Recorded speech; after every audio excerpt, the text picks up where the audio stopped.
슬라이드 쇼. 처음부터. 자, 선형 연립 방정식에 대해서 설명할게요. Linear System of Equations. 선형 연립 방정식과 그의 해를 구하는 문제는 선형 대수학의 가장 중요한 문제예요, 사실.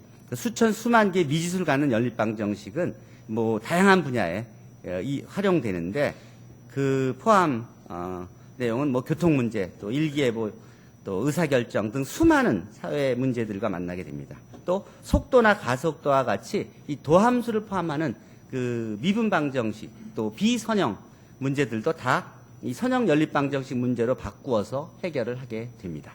자, 선형 대수학에서 선형 연립 방정식 해는 이제 첨가 행렬을 이용한 가우스 소거법, 또 가우스 졸단 소거법이나 디터미넌트, 행렬식을 이용한 뭐 크레머의 방법을 이용해서 구하기도 하고 또 다른 방법도 있습니다. 행렬 분해라든지. 자, 오늘은 여기서 선형 연립 방정식의 해법과 또 구한 해의 기하학적 의미에 대해서 알아보고 그다음 선형 연립 방정식의 응용을 일부 소개하도록 하겠습니다.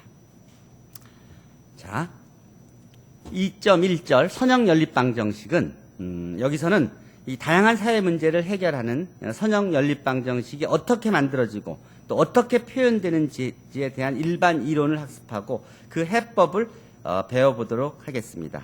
더 나아가 구한해의 기하학적 의미에 대해서도 생각해 봅시다.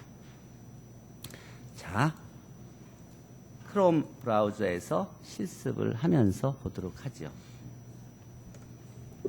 자, 선형 연립 방정식. 선형 연립 방정식이라는 건 뭐냐면 다음과 같이 이렇게 미지수와 그 스칼라들, 상수들의 1차 결합으로 표현되는 이런 이퀘이션을 리니어 이퀘이션이라고 합니다. 요 제곱, 세제곱 이런 거 없이요. x1 미지수의 차수가 다 1차인 것이에요. 그러니까 미지수의 차수가 1인 1차 식과 상수들의 결합으로 이루어진. 자, 그러면 이 아래 두 방정식은 요 방정식과 요 방정식을 정리하면 이렇게 표현할 수 있는데 이 경우는 다 1차식이고 상수들만 있으니까 다 선형 방정식입니다. 스퀘어 루트가 들어가 있어도 이건 상수이니까. 그렇지만 이거는 x1, x2 이거는 1차가 두 개 곱해져 있죠. 더해져 상수하고 곱해져 있는 게 아니까. 그리고 여기는 x의 1승이 아니라 2분의 1승이죠. 그리고 이거는 그냥 스칼라베가 아니라 사인을 한 거죠. 그러니까 이런 거는 다 1차 함수가 아닙니다. 선형 방정식이 아니에요. 자, 그러면 이제 선형 방정식들이 여러 개 모인 이런 것을 이제 시스템 오브 선형 연립 방정식이라고 그러죠. 리니어 시스템 오브 이퀘이션이라고 그러죠. 요런 모양을 요런 경우에 b가 다 0인 경우에 이제 호모지니어스 시스템 오브 리니어 이퀘이션이라고 해요. 동차 선형 연립 방정식. 특수한 경우죠. 자, 선형 연립 방정식의 이제 미지수 어떤 수, 선형 연립 방정식에 요 미지수에다가 S1, S2, SN을 대입했더니 식이 만족되면 우리는 그 SI들을 선형 연립 방정식의 솔루션이라고 하고, 그리고 그런 솔루션이 존재하면 컨시스턴트하다 그러고 그런 해가 존재하지 않은 연립 방정식은 인컨시스턴트한 리니어 시스템 오브 이퀘이션이라고 불러요. 그리고 선형 연립 방정식 해 전체 집합을 솔루션 셋이라고 하고, 그리고 동일한 해 집합을 가지는 두 개 다른 선형 연립 방정식은 이퀴벌런트한 리니어 시스템 오브 이퀘이션이라고 부릅니다. 예를 들어서 이런 연립 방정식과 이런 연립 방정식이 있으면 여기 이 연립 방정식은 유일한 해를 갖고 이런 연립 방정식은 해가 존재하지 않고 이런 연립 방정식은 무수히 많은 해를 갖죠. 근데 그러면 이거 외에 다른 경우가 있느냐 생각해보면 다른 경우가 없어요. 이 두 가지 경우밖에 없습니다. 이 해집합, 미지수와 식의수가 모두 3인 선형 연립 방정식의 해집합의 모든 가능성을 서술하면 마찬가지예요. 하나의 해를 가는 경우, 또 해를 갖지 않는 경우 이렇게 네 가지 경우가 있어요. 그리고 무수히 많은 해를 갖는 경우 이렇게 세 가지가 있어요. 그것도 마찬가지로 세 가지밖에 없어요.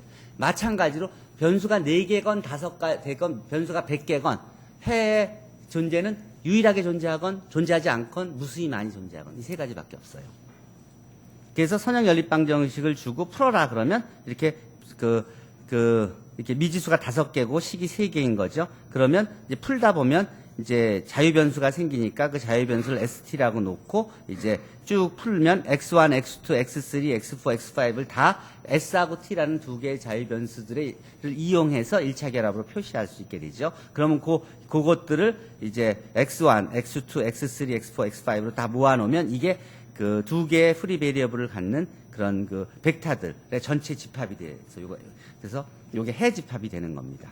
자, 그러면 요 해 집합을 그것을 우리가 이제 행렬과 연결을 시킬 텐데 이제 요렇게 엔트리들을 행과 열로 이제 배열해 놓은 것을 우리가 매트릭스라고 하고 요 안에 성분을 엔트리라고 하는데 그리고 요거를 로우 행을 로우라 그러고 열을 컬럼이라고 하는데 자, 그리고 사이즈를 이제 행과 열의 크기로 m/n 행렬이라고 표시합니다. 요 m과 n이 같을 경우에는 스퀘어 매트릭스 정사각 행렬이라고 하고요. 그 행렬을 표현할 때 i번째 로우 컬럼은 이렇게 표시하고 j번째 컬럼은 이렇게 표시하고 i번째 로우들은 이렇게 표시합니다. 이게 컬럼들로 표시한 거고 이게 로우들로 표시한 거예요. 로우들, 컬럼들. 로우는 i번째 로우는 이렇게, j번째 컬럼은 이렇게 표시합니다. 그럼 행렬을 이렇게 로우만으로도 표시할 수 있고 컬럼만으로도 표시할 수 있죠.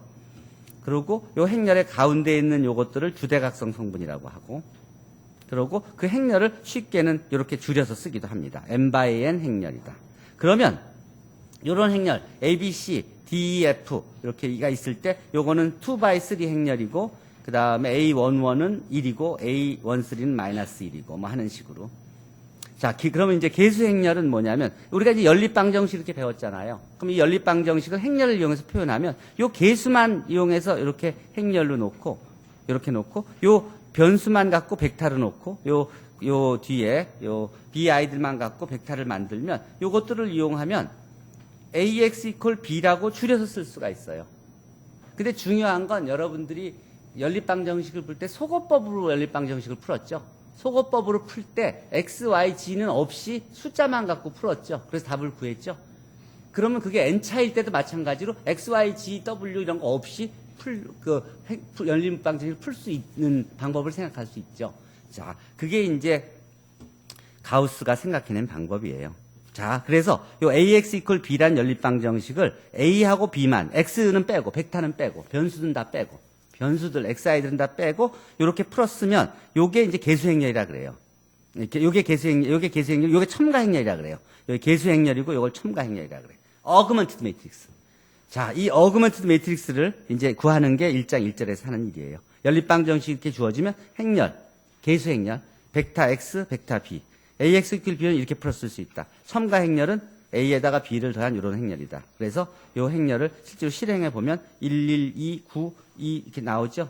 여기에 그러니까 임의에 이렇게 행렬을 아무거나 주잖아요. 그러면 행렬을 주면 3/3 행렬 이렇게 9개 성분이 있는 3/3 행렬을 준 건데 그리고 b 벡터를 이렇게 준 건데 이게 이제 뭐 5/10 벡터를 쭉 주고 50개 성분을 그다음에 여기 벡터를 이제 10개 성분을 가는 벡터를 주고 오그먼티드 매트릭스를 구하면 이렇게 구할 수 있죠. 이게 이제 2장 1절에서 하는 얘기예요. 그다음에 이제 이걸 이용해서 그러면 복잡한 또 사이즈가 큰 연립방정식도 ax equal b란 모양으로 바꿀 수 있죠. 그리고 ax equal b에서 x는 필요 없이 a하고 b만으로 개수행렬, 코에피션트, 또 어그먼티드 매트릭스를 구할 수 있죠. 어그먼티드 매트릭스를 구하면 그 다음에 해를 쉽게 구하는 방법을 다음 절에서 가르쳐 줍니다. 자, 오늘 여기까지 할 것 같은데 다른 질문 있으면 질문하세요. 자, 다음 시간에 가우스 소급법과 가우스 졸단 소급법에서 가르쳐 주도록 할게요.